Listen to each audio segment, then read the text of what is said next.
Cet épisode est une présentation commentée d'un article intitulé « Il n'y a pas une, mais des transformations digitales » publié en septembre 2015 sur le blog de Bertrand Dupérin. Vous trouverez l'adresse du blog et de l'article dans le descriptif de cette vidéo. Je vous invite à lire l'article original, sachant que la présentation que j'en fais ici n'est que partielle et d'une interprétation toute personnelle.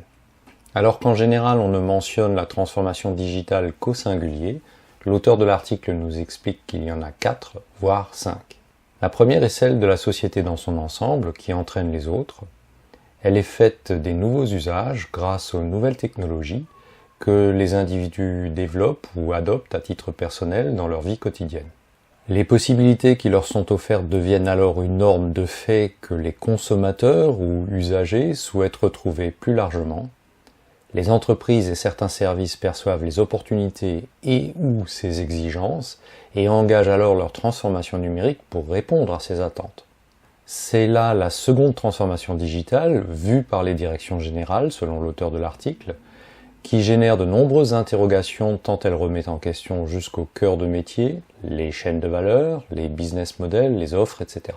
La troisième transformation digitale se joue au niveau des départements, services et métiers de l'entreprise, qui doivent trouver le moyen de matérialiser la vision digitale de la direction générale, si toutefois celle-ci l'a formulée.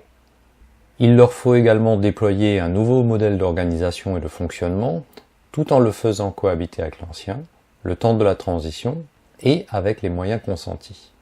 La quatrième transformation digitale est celle du collaborateur, qui n'est pas exactement celle du citoyen déjà adepte du numérique, celui de la première transformation digitale, car selon l'auteur, les entreprises ne créditent pas leurs collaborateurs du même quotient digital que ses clients. Le quotient digital est une notion qui me plaît bien, mais n'est pas explicitée dans l'article. Le lecteur comprend cependant qu'il s'agit du niveau de culture digitale.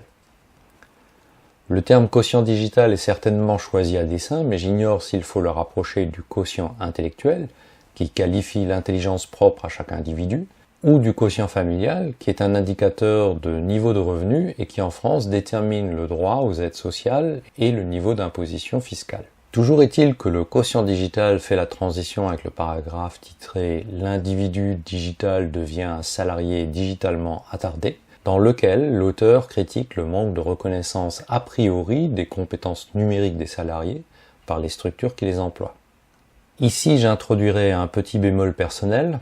Les individus qui ont développé leur culture numérique ne représentent pas la population générale et par conséquent on ne peut pas s'attendre à ce que tous les salariés aient acquis ou développé une telle culture. Donc si les entreprises sous-estiment probablement le quotient digital de leurs salariés, qui ont effectivement développé des compétences et une culture numérique, elles sont probablement plutôt dans le vrai pour les autres catégories de salariés. Ce paragraphe mentionne également la responsabilité des deux parties, l'entreprise et les salariés, dans le maintien des compétences et de l'employabilité selon la perspective numérique. La cinquième transformation digitale se situe, selon l'auteur, du côté de l'État et des pouvoirs publics, une nécessité en tant que fournisseur de services aux citoyens, mais également pour adapter le cadre légal et le système éducatif. Ce qui m'a plu dans l'article est d'abord son titre, qui est une bonne accroche et m'a incité à lire l'article jusqu'au bout. Ensuite, cette cascade de transformation qui paraît évidente après lecture, mais à laquelle je n'avais pas encore songé. Je laisse à chacun l'appréciation du ton critique de l'auteur et renouvelle mon encouragement à lire l'article original. Si cette brève présentation vous a plu, n'hésitez pas à le faire savoir. Merci et à bientôt pour un autre épisode.